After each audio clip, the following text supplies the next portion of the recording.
Parliamentary constituency 05 north west Delhi, इसमें जो doctor Udit Raj ji election लड़ रहे थे तो टोटल गवर्नमेंट मशीनरी का मिसयूज हुआ है, बल्कि कई जगह ईवीएम की टेम्परिंग का मामला है। इवन ईवीएम में जो कांग्रेस का वोट दिया है और पर्ची जो निकली है वो बीजेपी की निकली है। कंप्लेन है इलेक्शन कमीशन के वेबसाइट पे है। नमस्कार, आप देख रहे हैं महाखबर। मैं सुधाकर सिंह। देश में जब आम चुनाव हो रहे थे तभी से विपक्ष ने ये आरोप लगाना शुरू किया था कि देश में आम चुनाव अगर ईवीएम से हुए तो ये निष्पक्ष नहीं होंगे।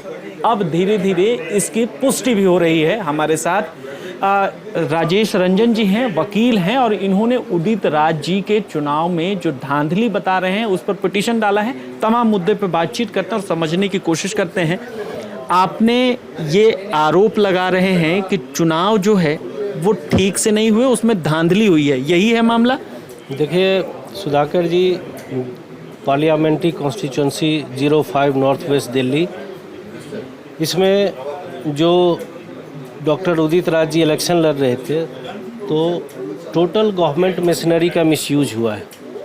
न सिर्फ गवर्नमेंट मशीनरी का मिसयूज हुआ है, बल्कि कई जगह ईवीएम की टेम्परिंग का मामला आया है। इवन ईवीएम में जो कांग्रेस का वोट दिया है और पर्ची जो निकली है वो बीजेपी की निकली है। कंप्लेन है इलेक्शन कमीशन के वेबसाइट पे है। सबसे बड़ी बात है कि इलेक्शन कमीशन ने अपने प्रेस नोट को इशू किया था। प्रेस नोट को रिलीज करने में उसने बताया था कि टोटल नंबर ऑफ पोल्स जो है, वोट्स जो है, इतने पोल हुए हैं। एक नंबर बताया 14 लाख समथिंग। जो काउंटिंग है वो जितना हुआ है वोट पोल उससे ज़्यादा हुआ है। तो ये एस्टेब्लिश करता है अपना, this is enough to establish that manipulation हुई। पहली बात। दूसरा चीज़ क्या था कि मॉडल कोड ऑफ कंडक्ट लागू था। रिप्रेजेंटेशन ऑफ पीपल्स एक्ट का प्रोविज़न है कि आप रेस रिलीजन के नाम पे वोट नहीं मांग सकते हैं। सैकड़ों ऐसे कंप्लेन है, इलेक्शन कमीशन के वेबसाइट पे है कंप्लेन डाला गया कि पोलिंग स्टेशन के बाहर एक खास पॉलिटिकल पार्टी का और एक खास रिलीजन को शो करने वाला सारा मटेरियल मौजूद है, झंडा है, सब कुछ है। इसके बावजूद भी कंप्लेंट के बाद एडमिनिस्ट्रेशन ने कुछ नहीं किया। इसका मतलब था कि administration were entire administrative machinery were acting hand in glove with a candidate who won the election.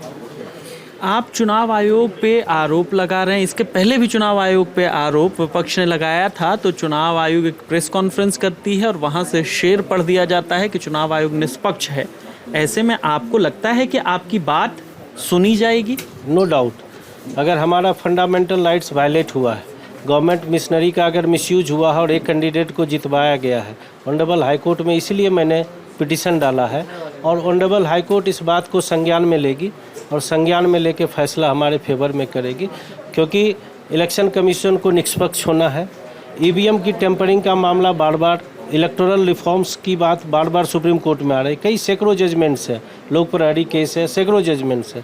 Supreme court ने इलेक्टोरल रिफॉर्म्स पे काफ़ी काम किया, कई जजमेंट्स उसने दिए। मुझे उम्मीद है कि ये सारे केस जब जाएंगे सुप्रीम कोर्ट खुद ही लेगी इसको संज्ञान में और लेगी और ईवीएम का मामला जो है वो ख़त्म होगा, चूँकि ईवीएम में हैकिंग और टेम्परिंग पॉसिबल है। जी, तो आपको लगता है, आप जो आरोप लगा रहे हैं, अगर ये सच साबित हुआ तो जो सांसद है उनकी सदस्यता चली जाएगी? नो डाउट, नो डाउट, क्योंकि मैंने ऑनरेबल हाई कोर्ट से री इलेक्शन का प्रेयर किया है। अगर मेरी पिटीशन एक्सेप्ट होती है तो उनकी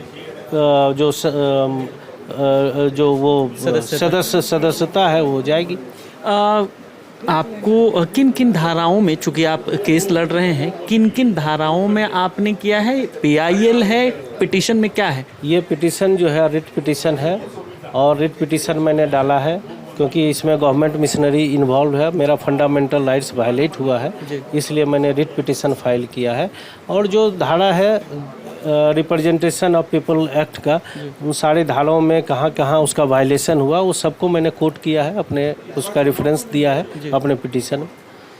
ये हमारे साथ राजेश रंजन थे, जो सीधा तौर से ये कह रहे थे कि इस पूरे चुनाव में जिस तरीके से अधिकारों का बेजा इस्तेमाल किया गया है, सरकारी मशीनरी का बेजा इस्तेमाल किया गया और इसी बाहुबल के दम पर वहाँ से सांसद जीत कर आए हैं। उदित राज को प्रायोजित तरीके से हराया गया है। इन्होंने कोर्ट में पिटीशन लगाई है। अब आगे का फैसला क्या होगा ये देखने के लिए आप बने रहें महाखबर के साथ। आप इस बारे में क्या सोचते हैं हमें कमेंट सेक्शन में जाकर ज़रूर बताएं। धन्यवाद।